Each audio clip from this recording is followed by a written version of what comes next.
Mas, Álvaro, polarização, a gente consegue verificar isso ao nível comportamental na genética ou você atribui isso a um efeito das redes sociais, da internet, da tecnologia? Por onde a gente pode caminhar nesse assunto? Muito bom. Creio que um interage com o outro, né? Uhum. Sempre na minha mente fica muito bem gravado um conceito que é da sua autoria, sobre que nós temos um manual, uma origem. Todas as espécies vêm dentro da sua concepção conceitos sobre como esse indivíduo vai ter que se comportar para sobreviver. Sim. E para se conduzir, né? Então, um pouco recapitulando alguns conceitos que já colocamos em outros podcasts, a vida é extremamente fascinante e no que respeita ao reino animal mais ainda, porque todos nós, para continuarmos vivos, temos que, entre aspas, obedecer ou sermos conduzidos por certos comandos, né? Certas leis e certas regras e um manual original. E, para resumir, esse manual vai referir a 3 necessidades excludentes que todos nós temos, que é a condição física, ou seja, que fisicamente nós estejamos dentro dos padrões da nossa espécie para todas as necessidades vitais, a fisiologia, que é a interação entre todo o nosso corpo, e o comportamento, porque sem seguir as regras de cada espécie, comportamento, fatalmente o indivíduo vai sucumbir, ou vai sofrer muito. Sim. E essas regras são muito precisas, muito conduzidas por evolução também, de forma absolutamente paralela aos outros 2 conceitos já mencionados, que é a parte anatômica e a parte fisiológica. Ou seja, o indivíduo que é um predador que nasce com problema nas pernas, possivelmente não vai conseguir seguir adiante. A parte física o vai limitar para ele sobreviver. Se ele, na parte fisiológica, tem qualquer afeição, certamente algum problema vai trazer como consequência física e ele não vai conseguir prosperar. E da mesmíssima forma, se ele não segue aquelas regras ou aquele padrão original sobre comportamento, seja ele para se alimentar, seja para se reproduzir, seja para se proteger, seja para frio ou calor, também não vai conseguir. Então, o que a mim me fascina é que essa parte comportamental, na sua forma original, que não é difícil de entender, nos orienta ou nos guia ou nos conduz para uma multiplicidade enorme de opções ou de atitudes ou de reações ou de decisões, né? Temos uma tendência, talvez um pouco narcisista, uma tendência a dizer que nós decidimos, né? De que nós tomamos determinada decisão ou determinada escolha ou determinada atitude. E a grande interrogante é em que medida o que eu faço eu decido e em que medida existem regras que me conduzem a esse tipo de decisão, seja ela qual for, né? Então, para isso a proposta é que, ao invés da gente se afastar ou se excluir ou criar um muro entre a espécie humana e todo o resto de forma de vida, talvez seja muito interessante ver as formas de vida, como são as regras para cada um deles, para poder, com humildade, entender de que essas regras também existem para nós e que essas regras podem nos ajudar, uma vez que a gente consegue desmembrar, analisar e descobrir, a nos entender a nós mesmos. por que fazemos o que fazemos, né? Tanto seja as decisões para atender nosso corpo, como nos alimentarmos, como beber água, como nos acalentarmos, como as decisões para o nosso convívio social, nossas decisões para a nossa interação com a natureza ou com o momento que vivemos, com o entorno que vivemos, porque as decisões acertadas são sinônimo de sobrevida e as erradas são sinônimo, no mínimo, de risco, ou de possibilidade de sofrimento, ou possibilidade de que, uma vez que eu tomo uma decisão errada, estou arcando com o risco de que alguma coisa não muito boa pode acontecer, para mim ou para quem está ao meu redor, né?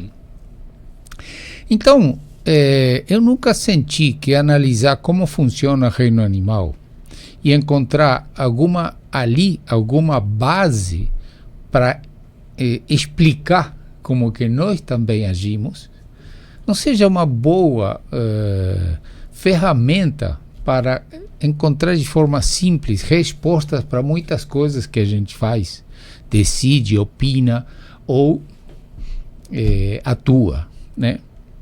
Bom, por que tudo isso aí?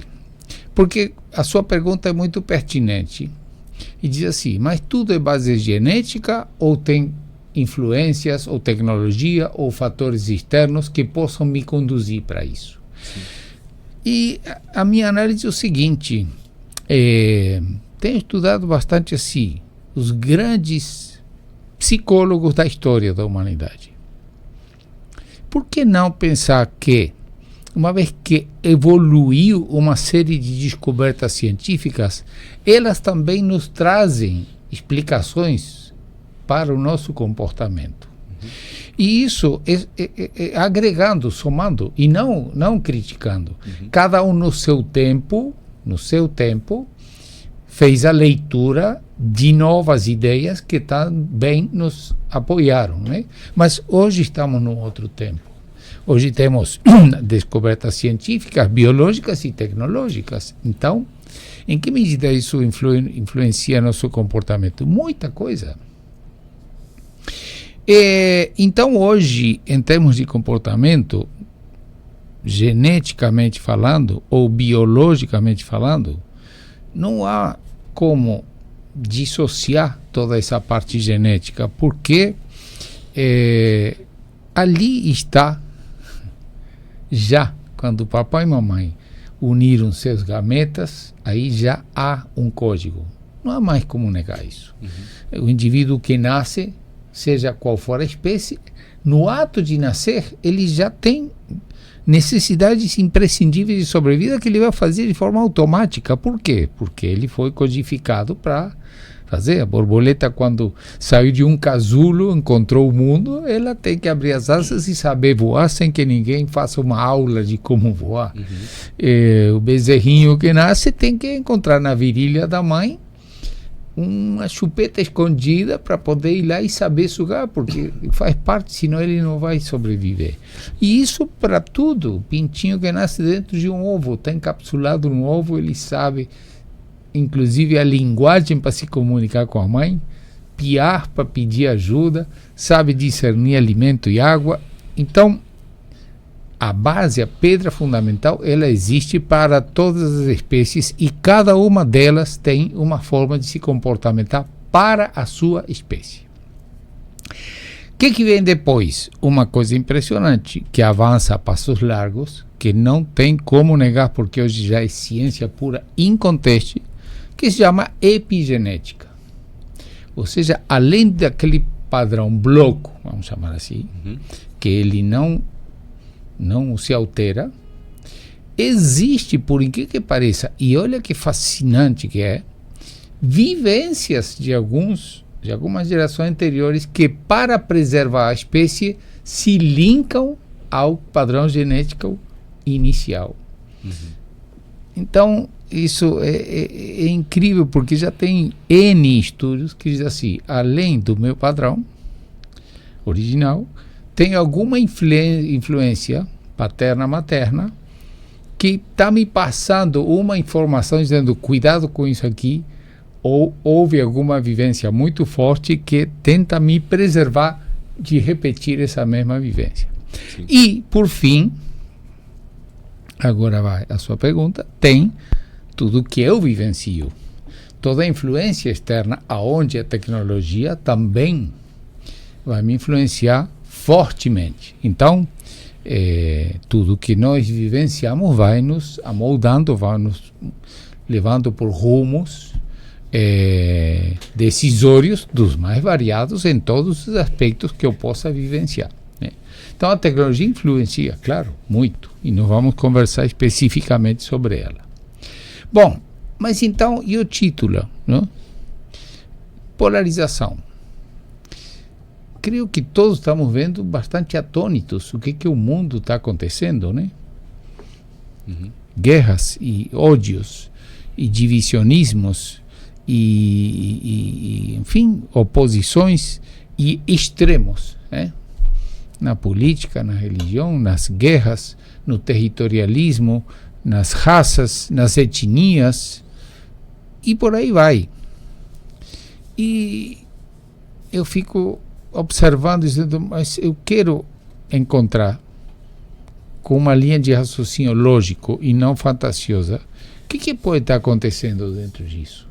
E aí, simplesmente compartilhar reflexões onde cada um pode dizer, não, isso aqui eu acho que é balela, ou isso aqui tem lógica, e quem sabe assim, pelo menos contribuir, olha, essa é uma forma que eu estou visualizando, com todo direito a ter outras formas de ver, ou concordâncias e discordâncias, né? Então, nós somos seres tribais. É um instinto que vem de nós, somos seres sociais. Palavras sociais e tribais é quase que sinônimo, ou seja, nos agrupamos, né? Sim. Vivemos em sociedade, nós não somos a única espécie que vive em grupos. Chama manada, chama cardume, chama grupos de seres que, uma vez que tem grupos, eles vão ter adicionados manuais de comportamento para que dentro desse grupo a coisa funcione para cada um, ou sucumba se não se cumpre com esse preceito de comportamento, né? Então, se somos seres tribais, partimos do princípio de que temos uma propensão a nos incluir em determinados grupos. A polarização seria, então, uma forma moderna de se organizar em grupos? Sim. Seria uma forma moderna de se organizar em grupos, sendo que algumas regras a gente obedece sem perceber. E essas regras podem ser boas ou não tão boas. E em que sentido seria boa ou não tão boa? No sentido de que quando eu me insiro num grupo, a forma que nós vemos na sociedade, que o indivíduo às vezes se identifica tanto com esse grupo que a sua racionalidade pode estar um pouco comprometida, a autonomia de pensamento. Sim. Porque entrei num grupo que tem tal linha de pensamento, É um pacote. há uma emoção muito forte, uma identidade muito forte, aonde eu tenho uma tendência a repetir o que o grupo diz, sem que eu possa, deixa eu pensar se eu concordo ou não com este tema, ou com esta situação, ou com esta linha de atuação e de pensamento. Como se fosse um combo, né? Se eu tenho determinada ideia e se encaixa naquele grupo, dentro daquele grupo eu vou ter várias outras ideias, então para eu pertencer a esse grupo eu tenho que adotar todas essas formas de pensar sobre esses determinados assuntos. Exatamente. E isso ocorre muito em vários aspectos, né? Religioso, muito, político. muito. Eu diria, talvez esteja exagerando, mas acho que acontece em todos, porque quando você entra num grupo, esse grupo tem uma linha de pensamento, ele também tem um sistema de autodefesa, que você, não, mas isso aí eu não concordo, ele vai te encapsular. A tendência, então você não faz parte do nosso grupo, no mínimo vai ser discriminado, ou no mínimo vai ser deixado de lado, ou no mínimo não vai ser acolhido com a mesma forma daquele que piamente está disposto a seguir sem questionar tudo aquilo que lhe é indicado como regra de comportamento daquele grupo. É uma forma de sistema de defesa desse grupo. Sim. Se eu sou de um grupo religioso que diz que tem tal hábito, eu não posso, mas esse hábito eu acho que não faz mal.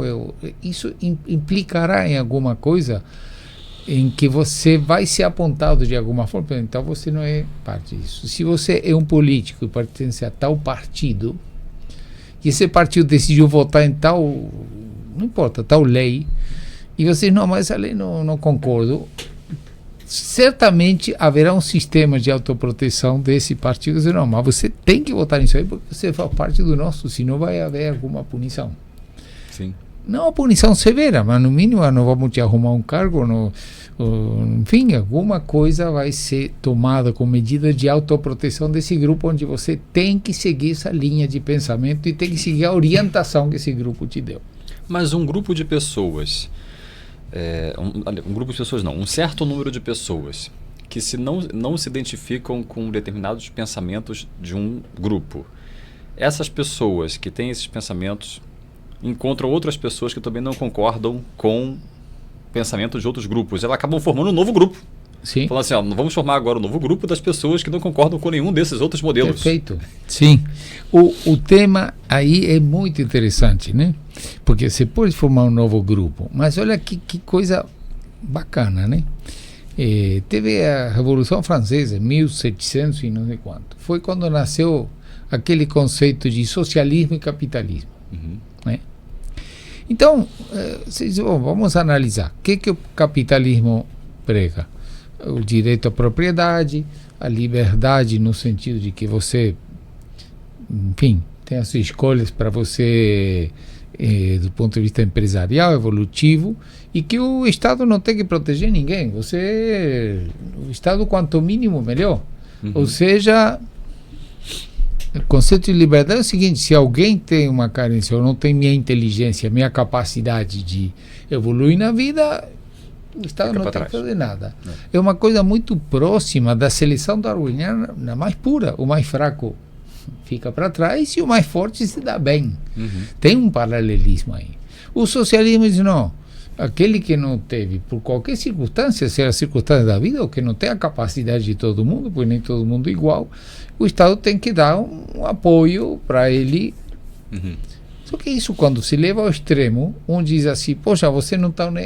Porque o liberalismo, a direita, a extrema, diz o seguinte: eu não quero que o Estado me pegue dinheiro do meu bolso para dar para os outros. O que eu ganhei é meu, eu não tenho nada, o Estado não tem que...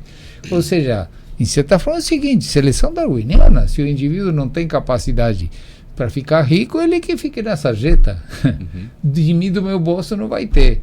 Aí o Estado, em outro lado, no outro extremo, diz assim, não, mas aquele tem que ajudar, vamos tirar do rico, do que está se esforçando, tudo para dar para o povo. Claro que ambos os conceitos têm seu lado bom e tem o seu lado muito questionável. Aí você vai criar outro grupo. Parece lógico de que se encontre um ponto aí em que diga nenhum desses extremos é bom e os dois têm ideias que sejam interessantes. Vamos estimular a iniciativa privada e aqueles que a vida não lhes sorriu tanto, dá um apoio para que o indivíduo não morra de fome, pelo menos dá as condições mínimas para que ele tenha uma vida digna. Parece ser que é um ponto intermédio. E por que isso não acontece? Olha que coisa interessante. Qual é a explicação de que isso não aconteça? Exemplo aqui mesmo no Brasil, né? Já se sabe, vai ter eleição agora em 2026, que vai ser ou direita extrema ou esquerda extrema. Qualquer proposta intermédia não tem refletido nas pesquisas como algo viável.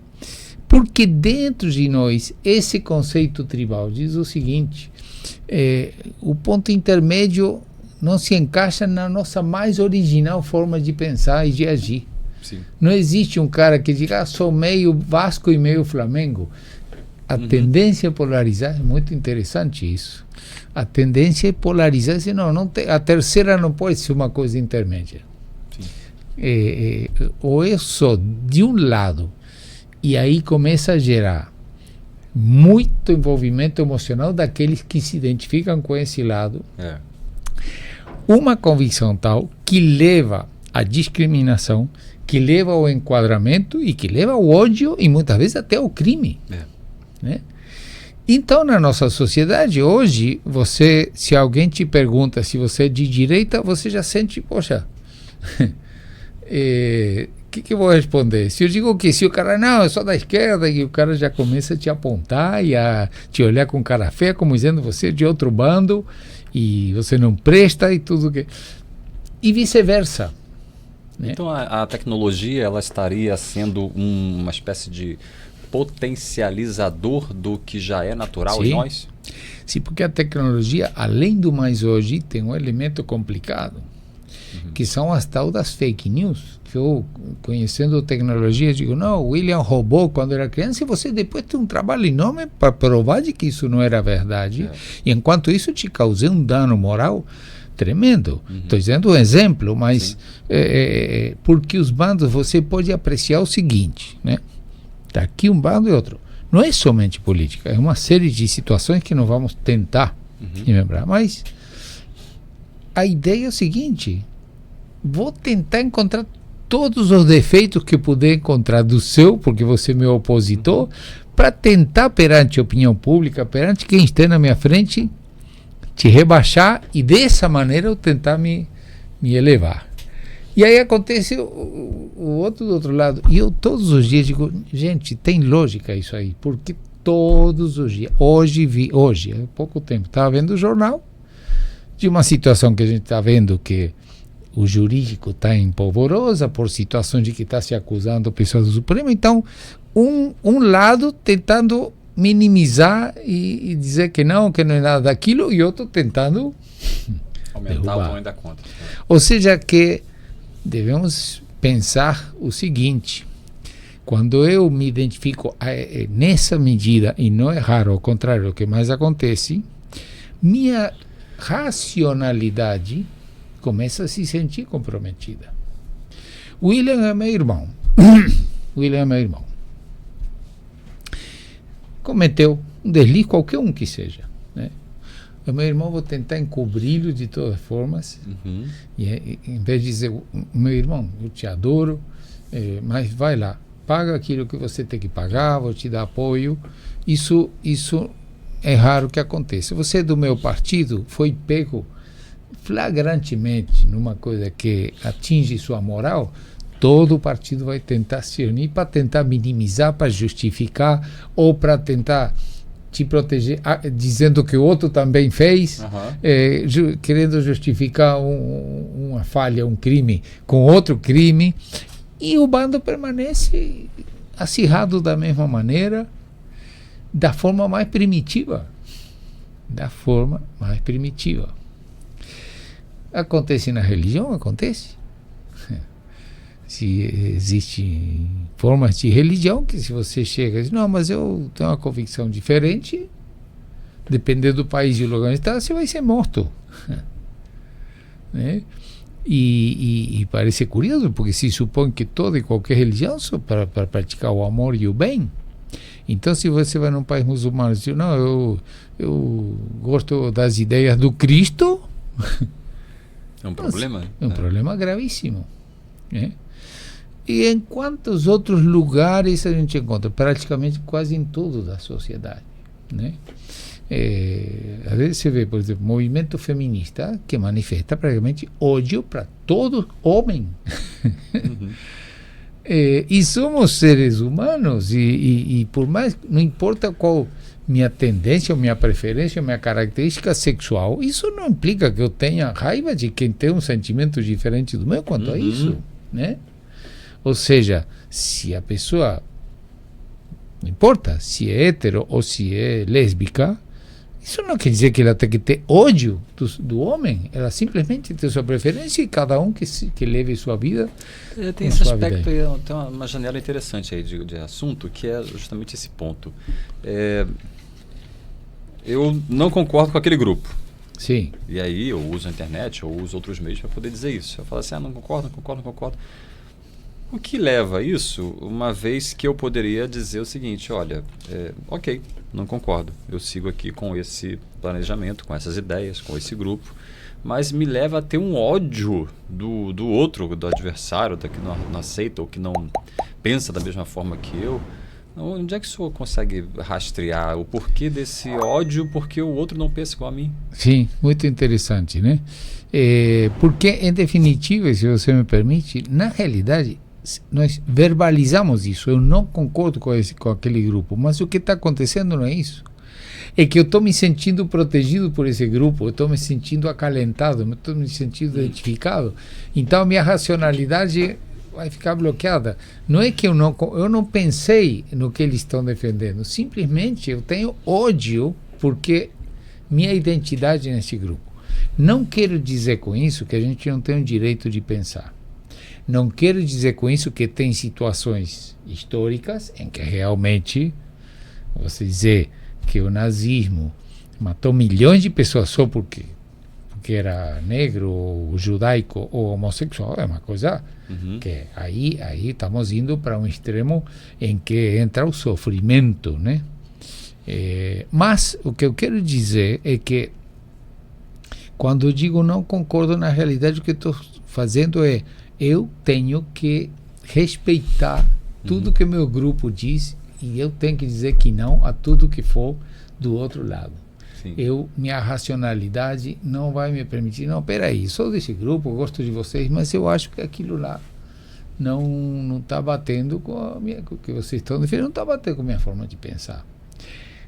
Hoje, estamos a 29 de janeiro de 2026, eu vi uma notícia, por exemplo, com a situação extremamente terrível que está vindo dos Estados Unidos, sobre toda a coisa da imigração, de morte de pessoas inocentes e tal, em que o grupo do presidente, alguns do seu próprio partido, não, eu acho que isso extrapolou e eu não tenho aqui como votar a favor disso aí. É uma exceção, praticamente, é uma coisa que não é comum de acontecer, né?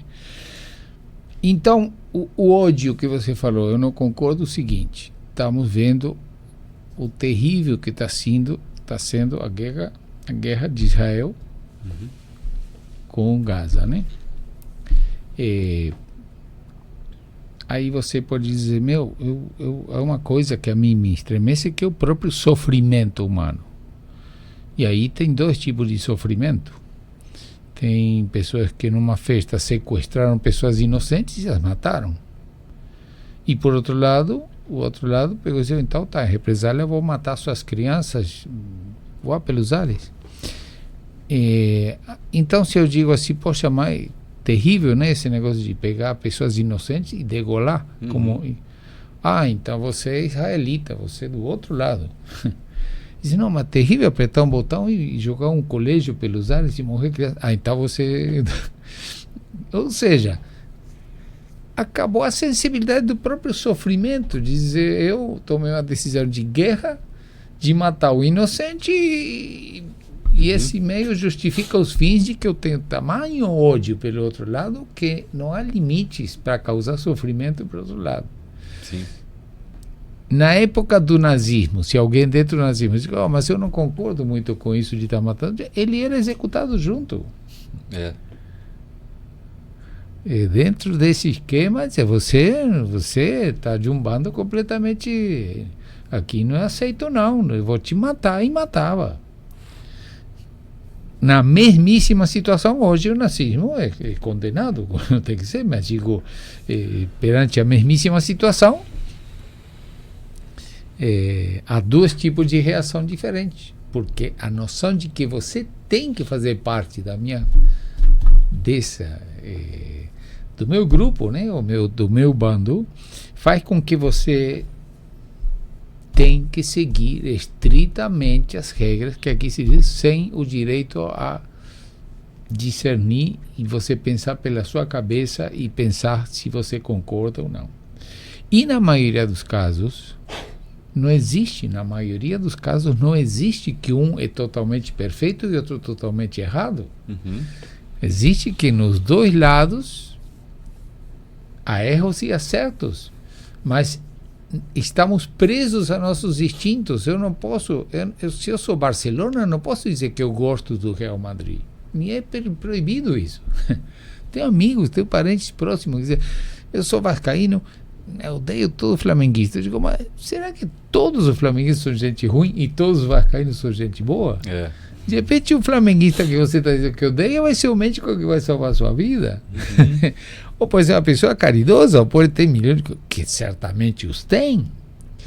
Mas aquele alimento instintivo de bando faz com que a gente está sendo conduzido por isso aí da mesma forma que com os babuínos, da mesma forma que com os chimpanzés, que são os que estão mais próximos geneticamente de nós. A maioria dos casos na natureza se mata por subsistência. Nos chimpanzés tem há não sei quantas gerações guerras civis entre eles. Guerra civil. Se é do outro bando, vai e mata. Sabemos, por exemplo, que aqui, como em várias outras partes do mundo, tem facções criminosas, né? Tem o Comando Vermelho, o primeiro comando da capital, e todos fazem a mesma coisa, que só viver do crime, de violar a lei, seja de tráfico, seja de sequestro, fazem exatamente a mesma coisa, pois eles criam bandos onde se um se encontra com o outro, se matam entre eles. Verdade. E fazem a mesma coisa. Eu visitei um dos maiores presídios que tem, talvez no mundo, na América Latina, que é Bangu. Conheci e vendo a parte do comportamento, e o diretor-geral de Bangu me falou, não tem como botar um cara do outro bando aqui, neste bando, porque é morte certa. Tem que dividir os presos pelo bando que eles são originalmente. Tá, mas qual a linha filosófica que tem? É a mesmíssima coisa.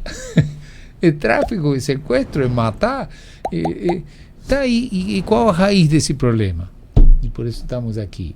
Tem um instinto, onde se você é do comando vermelho, porque aí você vai ser comando vermelho até morrer. E se você troca de bando, você é homem morto. E se por acaso você está na área dos outros e é descoberto que você é homem morto. Mas aí, você me leva ao seguinte raciocínio. Estamos, então, numa aceitação, olha, aceita que dói menos, do tipo, como se fosse aquela brincadeira, aquele meme que a gente vê por aí, né? Aceita que é isso, ou seja, até que ponto eu devo pensar sobre isso sem normalizar e falar assim, não, tudo bem, eu nasci com isso, tem essa codificação, vou me identificar com um grupo, se o meu grupo está certo, está errado, eu vou defender ele até a morte, e às vezes morre por isso mesmo, né? Então, como não achar, não sei, como é que pensa sobre isso? Eu tenho que achar isso normal e falar assim, não, tudo bem. Eu acho, William, que assim, quando você analisa na sua própria vida, na minha, né? O que está acontecendo comigo? Estou feliz ou não estou feliz? Estou reagindo de uma forma ou não? Não imagino outro caminho a não tentar entender o porquê das minhas reações. E a partir de entender porquê, quem sabe eu possa tomar decisões que me levem a melhorar meu comportamento. Porque se uma das coisas que parece óbvia é que se uma coisa, a vida é bonita, é que cada dia possa amadurecer melhor e cada dia ser um pouquinho melhor do que era ontem. Porque se for uma linha desde que eu nasci até agora, sem nenhuma evolução, sem nenhuma análise, sem nenhuma perspectiva de eu pensar em que eu posso melhorar, que parece ser o elixir da vida, né? Eu amanhã ser melhor dentro do contexto da minha sociedade do que sou hoje, né? Primeiro, o compreender, né? Se um dia, por exemplo, eu levanto a voz e noto que vocês dizem, não, peraí, o que aconteceu aí? Tive um impulso que eu tenho que entender de que uma vez que está te afetando, eu tenho que buscar entender primeiro para depois saber se eu vou tomar alguma medida para me corrigir. Ou seja, se eu sei que tenho uma tendência original a entrar em bandos e que isso vai me criar um vínculo tão forte que vai me levar a atitudes que podem causar sofrimento, quer dizer, eu posso me identificar, isso não é problema. Eu posso ter meu pensamento filosófico ou político. Posso. Eu posso ser mais socialista ou menos. Isso é um direito pleno de eu ter autonomia de pensar o que eu acho melhor para a minha sociedade.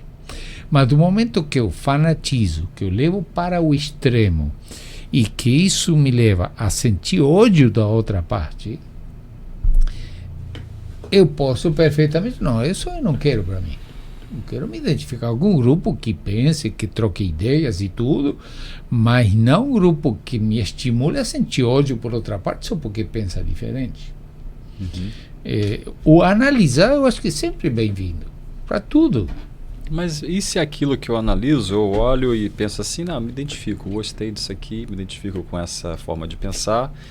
Inclusive, quando eu acesso aqui às redes sociais, só me aparece informação que confirma exatamente isso que eu penso. Então, eu fico aqui, vejo o fulano, vejo o jornalista, vejo o influenciador, dizendo exatamente isso que eu estou pensando. Então, estou reforçando aquilo que eu acredito. Sim. E aí eu me vejo dentro de uma caixa. Na verdade, nem me vejo, né? Eu estou dentro de uma caixa de pensamentos prontos, que eu só vou pensando, vou navegando por esses pensamentos prontos, né? E me parece que tem muita gente dessa forma. Mas aí, a sua forma de ver isso é, no momento que ela despertar, ela desperta. Um dia ela vai despertar a consciência de que ela está dentro de uma caixa de pensamentos legal prontos. Isso aí. Você colocou uma expressão assim, eu me vejo numa caixa. E eu digo, bom, quando eu conseguir pensar, analisar, e eu conseguir me enxergar dentro de uma caixa, já é um grande passo. Você pode dizer, eu não quero essa caixa dessa maneira. Uma coisa é empatia e identidade, outra coisa é fanatismo e extremos. Uma coisa é eu achar que uma boa saída para a humanidade é tal linha filosófica. A outra é dizer o que pensar diferente de mim vai ser odiado. Então, talvez o que eu tenho que me ver numa caixa, em que medida é legal que eu tenha uma convicção e que queira te obrigar a pensar igual a mim, e se você não pensa igual a mim, te discriminar ou de alguma forma te manifestar meu descontentamento com sua pessoa. Tem famílias que se perdem porque um pensa de uma forma e outro de outra, e a discussão leva a um ponto em que não querem nem se ver. Amigos que se perdem, porque se eu tenho um comentário e ele identifica aquele comentário como uma linha de bando diferente da dele, a reação muitas vezes é extrema. Sim. Então, o apelo é o seguinte: mudou, ou não mudou, mas se exacerbou a noção de respeito para a noção de ódio, porque você pensa diferente de mim. E também eu acho que complementando isso, do senso do que é justo, adequado e verdadeiro para determinadas situações. É isso que eu quero dizer. Por exemplo, eu posso achar que cometeram um crime lá no caso do Banco Master e, independente da minha bandeira ideológica, achar que isso tem que ser investigado e todos os envolvidos têm que tem que responder pela questão. Bom, mais uma vez fico muito feliz porque, em definitiva, o resumo da mensagem é exatamente essa.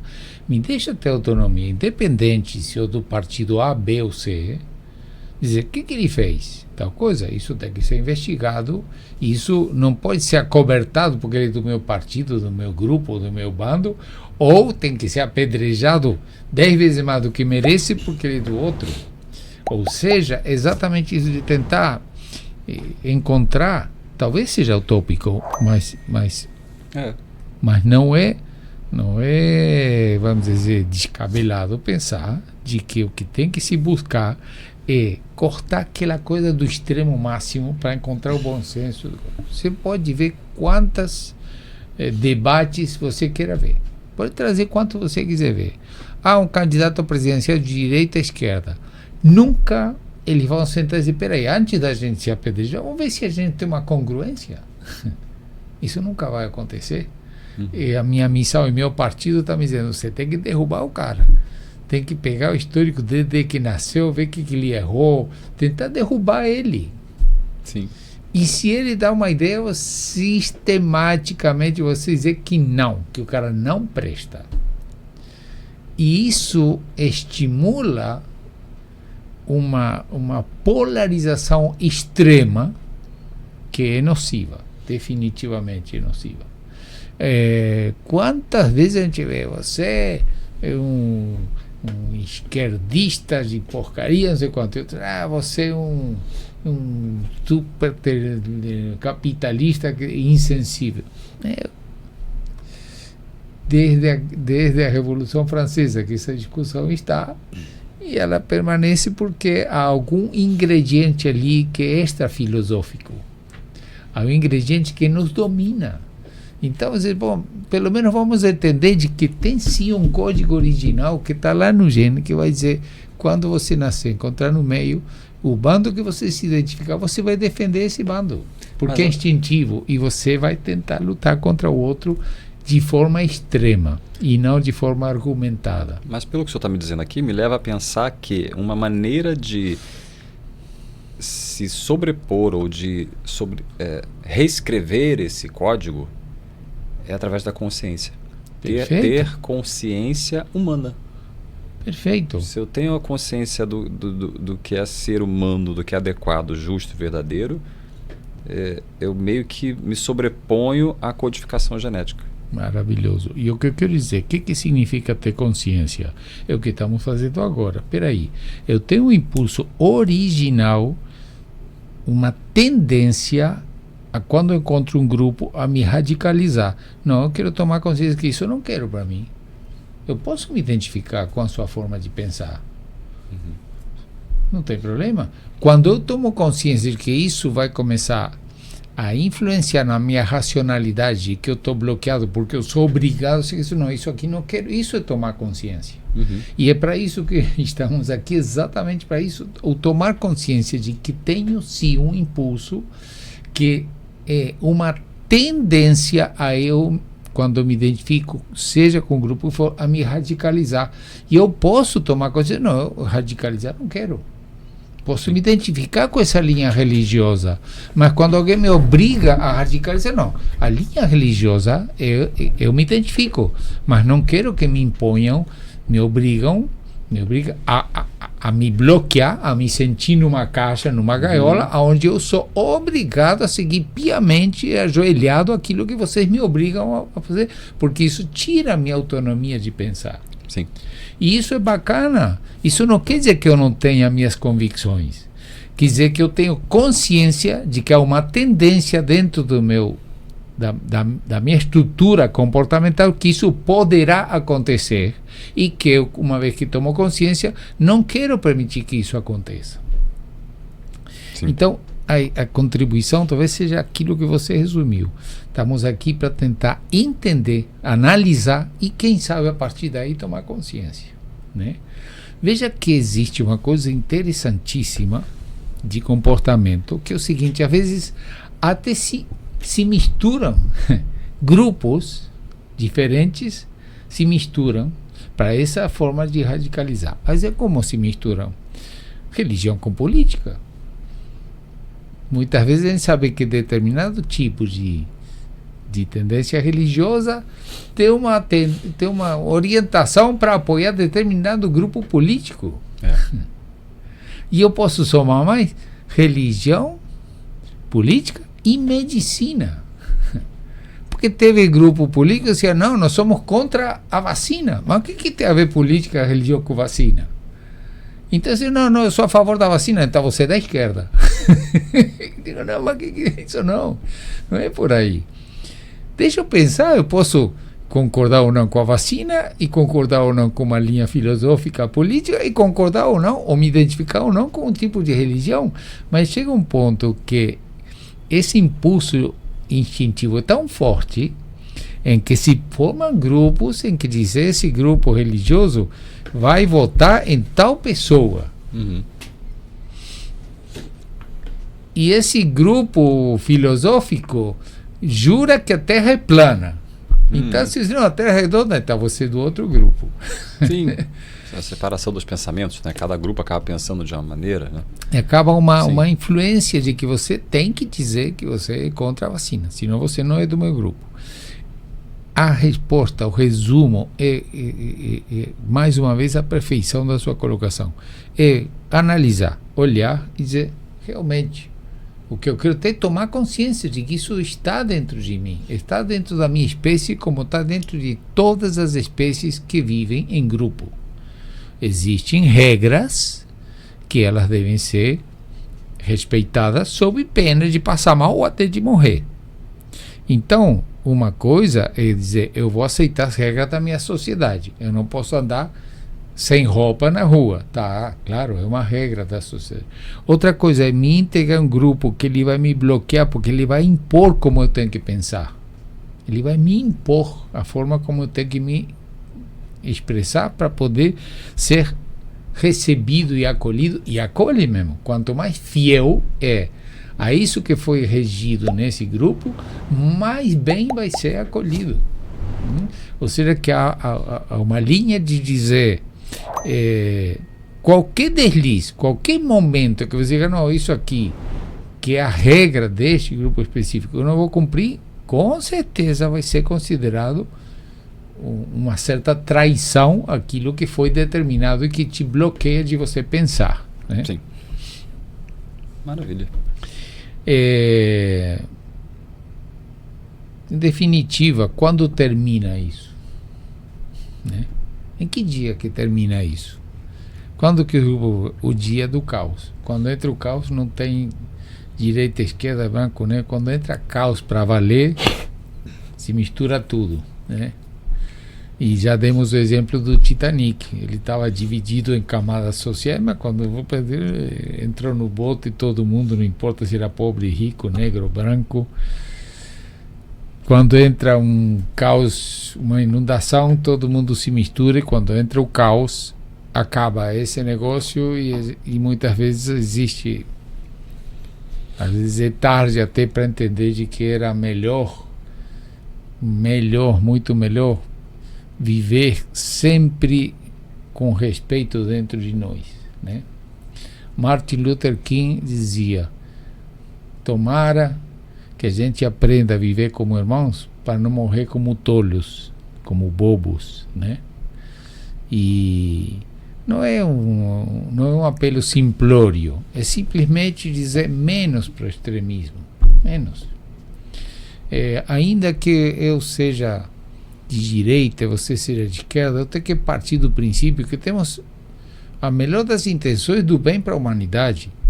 Então, então deveria ser uma coisa que não inspire ódio, porque o ódio é bravo, o ódio não traz nunca coisas boas, né? Então, seria muito bom, e agora para resumir, é o seguinte: se a gente pensa que existe um impulso original que a todos nós vai atingir, tenho consciência disso, sei que se eu vou atrás de um fanatismo que me inspira coisas ruins para com o outro, por mais que eu pense diferente, não vai ser legal. Não vai ser legal. Não vai solucionar nada. Nunca a humanidade vai ser resolvida através do ódio, do extremismo e da oposição absurda, né? Seja para racismo, seja para característica sexual, seja para religião, seja para política, seja para qualquer coisa, seja para futebol. Vamos nos divertir? Isso é você tem consciência. Pô, acho legal esporte pra caramba, vou lá me divertir. Agora, se eu levo isso a querer porque o cara tem a camisa diferente a mim, dá uma paulada na cabeça, isso é um sintoma muito sério de que há dentro de nós todos, não vamos dizer, apontar aquele eu não tenho, uma tendência a que, se eu me identifiquei com o grupo, a exacerbar essa coisa e levar para o fanatismo e levar para o ódio. Quando eu tomo consciência, não, peraí, tá, eu gosto desse, eu sou da direita, eu sou da esquerda, mas jamais com desejo de ver outro morto, ou de derrubar a qualquer custo, ou de, se alguém do meu grupo comete um deslize, eu acobertá-lo, entendeu? E a consciência é a motivação porque estamos aqui, né? Nos entendermos melhor, quem sabe, né? Excelente. Eu quero agradecer, Álvaro, mais uma vez esse nosso bate-papo e quem está assistindo também, porque nós conseguimos pegar assuntos que são atuais, né, e refletindo. Eu acho que isso é uma coisa boa que a gente consegue fazer, uma vez que nas redes sociais a gente tem muita velocidade de tudo é muito rápido, né, e eu percebo que algumas pessoas estão fazendo esse movimento do calma senta, vamos conversar e vamos pensar sobre o assunto. E você faz parte desse movimento, né? Sim. De parar, e quero agradecer por isso, né? De podermos ter feito mais esse bate-papo. E gostaria que você desse as suas últimas palavras para a gente encerrar. Sim. A gratidão sempre é um esforço que a gente faz, mas um esforço não no sentido de sofrimento, é um esforço da motivação e do prazer. Agradecer demais a você estar aqui. Analise o seguinte: quanto mais radical é um grupo, e aqui não se menciona nenhum, porque a ideia é analisar o geral, perceba que mais insensíveis as pessoas acabam se tornando, né? Ela, se você do outro, você está sofrendo, ela não manifesta nenhuma sensibilidade, nenhuma solidariedade, e quando se perde a sensibilidade, estamos num campo de extremíssimo risco, né? De que o sofrimento vai vir, né? Então, o apelo é para dizer: se identifique, tenha autonomia de pensamento, encontre seus pares com quem você tem empatia, tem identidade, mas isso que nunca te tire a sensibilidade, que nunca te acenda uma faísca do ódio não, né? E repito, tem casos extremos em que é um sofrimento brutal, é outro cenário, mas no dia a dia nosso, do pensamento, da linha filosófica, as duas maiores potências do mundo, uma é capitalista total e outra é comunista, e estão lá. Como que pensemos que soluções tem, mas a única coisa que não pode existir é o ódio, a radicalização e a insensibilidade, né? Agradecer muito, sempre, claro que precisamos de vocês muito para, se achar bacana essas conversas, nos dar aquele apoio que o YouTube exige para que podamos ter você como um colaborador, como você se engajando em querer passar essas mensagens que só tem uma finalidade de tentar nos entender melhor e, quem sabe, contribuir para um mundo melhor. Perfeito. Muito obrigado a todos. Excelente, pessoal. Muito obrigado. Até o próximo podcast. Até mais. Valeu.